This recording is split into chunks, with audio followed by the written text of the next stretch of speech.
आज म आटाबाट बनेको गुलियो नरम स्वादिलो परिकार बनाउन गइरहेको छु। यसको लागि चाहिने सामग्रीहरू आटा, पानजिरा, सक्खर, कोला, तेल, मनतातो पानी। सुरुमा कोलाको पेस्ट बनाउँदैछु। यसलाई मिक्सरमा लगाएर पनि बनाउन सकिन्छ, तर म चम्चाले बनाउँदैछु।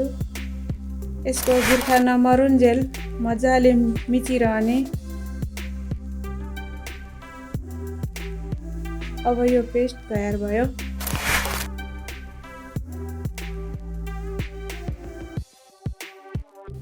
अब म सक्खरको पेस्ट बनाउँदैछु। सुरुमा म सक्खर लिन्छु। यसमा मनतातो पानी राखेर चम्चाले सक्खर नघुलुन्जेल मजाले चलाउँदै जाने।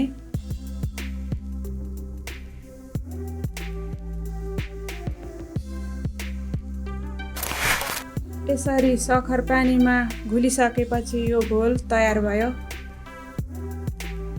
अब एउटा भाँडोमा आटा लिने, यसमा पानजिरा मिसाउने।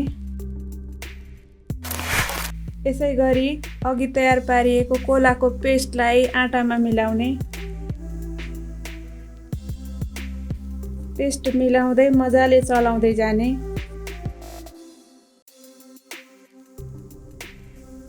कोलाको पेस्ट आटासँग मजाले घुलोस्।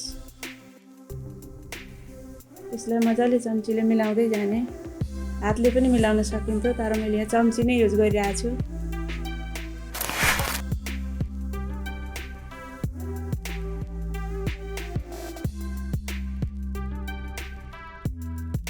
यसै गरी तयार पारिएको सक्खरको घोललाई मैले यो आटामा मिसाइरहेको छु। यसलाई मजाले आटामा यसरी मिलाएर घोल्दै जाने। आटाको गिर्खा नमरुन्जेल यसलाई मैले मजाले चम्चीले मिलाउँदै लाँदैछु। यसमा खाने सोडा पनि युज गर्न सकिन्थ्यो, तर खाने सोडा खान उपयुक्त नभएको हुनाले मैले युज गरिनँ। आवश्यक परे अनुसार पानी पनि युज गर्न सकिन्छ, थोरै थोरै।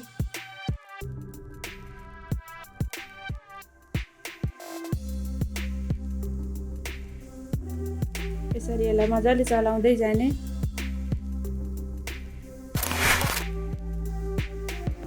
आटा धेरै कडा पनि नहोस् र धेरै गिलो पनि नहोस्, यसलाई ठिक्कको बनाउने। यसलाई मजाले घोल्दै जाने।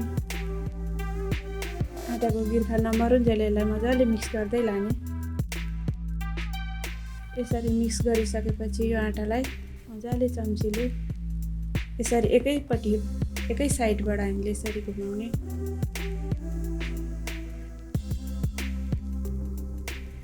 सुरुमा ग्यास हाई राखी कराई तताउने। कराई तातेपछि तेल कराईमा राख्ने।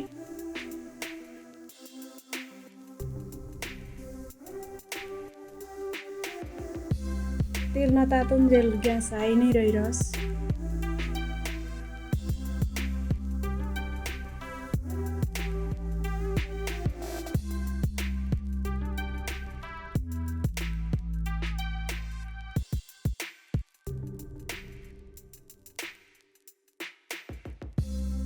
तेल मजाले तातिसकेपछि ग्यासलाई कम गर्ने।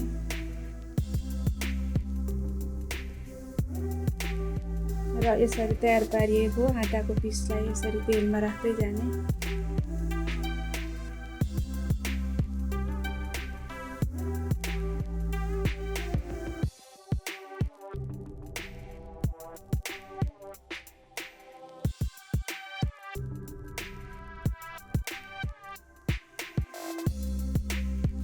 पिसहरू मैले कराईमा राखिसकेँ।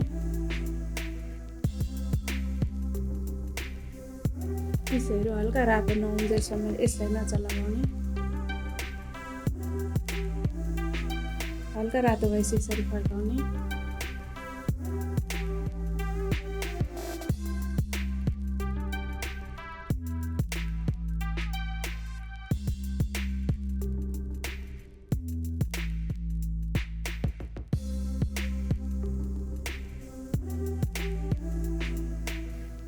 सबै पिस फर्काइसकेपछि यसलाई हल्का एकछिन पाक्न दिने।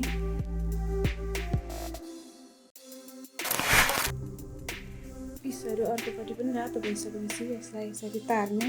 अब यो तयार भयो। अब यो गुलियो नरम स्वादिलो परिकार खानको लागि तयार भयो। हजुरहरूलाई मेरो परिकार कस्तो लाग्यो? यदि मन परेमा यस्तै नयाँ परिकारहरू हेर्नको लागि मेरो च्यानललाई लाइक, कमेन्ट, सेयर र सब्सक्राइब गर्न नभुल्नुहोला। Thank you.